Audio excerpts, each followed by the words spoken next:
Assalamualaikum warahmatullahi wabarakatuh. Gimana kabarnya semua anak-anak? Semoga kalian masih dalam keadaan sehat walafiat ya ketika belajar dari rumah. Oke, untuk kegiatan KJJ kali ini di KJJ Problem Solving, kalian akan menonton video. Oke, videonya tentang apa? Videonya itu mengenai gimana memotivasi diri kalian ketika belajar di masa pandemi COVID-19 saat ini. Karena nggak kerasa kan kita udah hampir 6 bulan belajar dari rumah. Mungkin kalian juga udah ada yang bosan nih belajar dari rumah terus, online terus, dan lain-lainnya. Nah, sehingga di sini kita akan memberikan video motivasi kepada kalian semua agar kalian tetap rajin dan semangat untuk belajar. Oke, nanti setelah kalian nonton videonya, jangan lupa mengikuti instruksi selanjutnya ya untuk kegiatan KJJ Problem Solving pada hari ini. Oke, sekian dari saya. Wabillahi taufiq wal hidayah. Wassalamualaikum warahmatullahi wabarakatuh.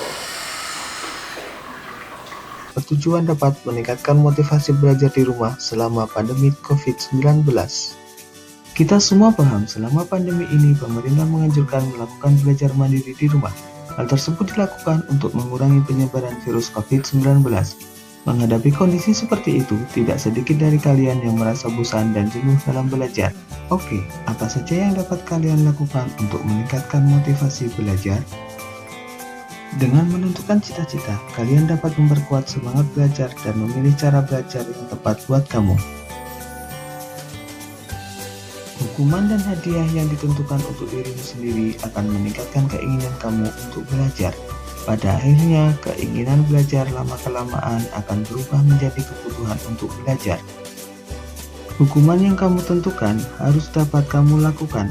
Misalnya, jika kamu tidak belajar, kamu tidak akan main game, tidak akan main gadget, dan tidak akan menonton TV. Seperti halnya hukuman, hadiah yang kamu tentukan harus dapat menambah semangat kamu untuk belajar.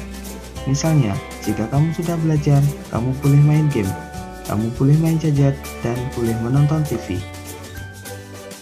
Dengan mengukur kemampuan belajar, kamu dapat menyesuaikan cara belajar serta durasi yang tepat buat kamu, sehingga ketika kamu belajar tidak akan mudah bosan dan kehilangan semangat.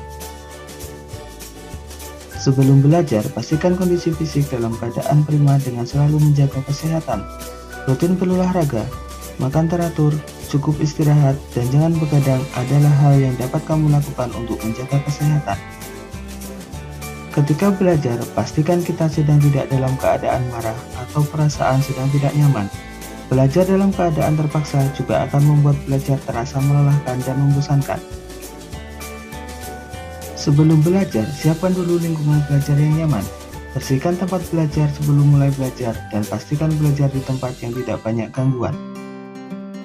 Setiap orang memiliki kondisi yang dapat berubah karena proses berinteraksi dengan lingkungan. Di antaranya adalah perhatian, ingatan, dan kemampuan berpikir. Kondisi-kondisi tersebut sangat penting dalam meningkatkan kemampuan dan motivasi belajar. Dalam kondisi pandemi ini, untuk meningkatkan kemampuan tersebut, kamu bisa meminta pendampingan orang tua dalam belajar atau berdiskusi dengan teman melalui daring. Begitulah penjelasan tips meningkatkan motivasi belajar. Apakah kalian sudah memahaminya? Sekarang, yang harus kalian lakukan untuk meningkatkan motivasi belajar adalah merencanakan tujuan belajar, menyiapkan diri sebaik mungkin sebelum belajar, menghindari gangguan dalam belajar, sering berinteraksi dengan hal-hal positif untuk membentuk pengalaman yang berguna. Baiklah, kami yakin setelah melihat tayangan ini, kalian pasti sudah mengerti langkah apa yang harus kalian lakukan untuk meningkatkan motivasi belajar. Sebelum tayangan ini diakhiri, untuk mengetahui respon kalian, silakan jawab pernyataan berikut ini dan hasilnya dikirim melalui Google Classroom. Apakah kalian sudah memahami cara meningkatkan motivasi belajar selama pandemi COVID-19? Ya atau tidak? Berikan alasannya. Bagaimana perasaan kalian setelah melihat tayangan ini? Merasa bersemangat atau biasa saja? Berikan alasannya. Setelah melihat tayangan ini, apa yang akan kalian lakukan? Melakukan sesuai tips atau belajar seperti biasanya? Berikan alasannya. Terima kasih. Semoga tayangan ini dapat membantu kalian dalam meningkatkan motivasi belajar di rumah selama pandemi COVID-19. Tetap semangat, jaga kesehatan, dan di rumah saja.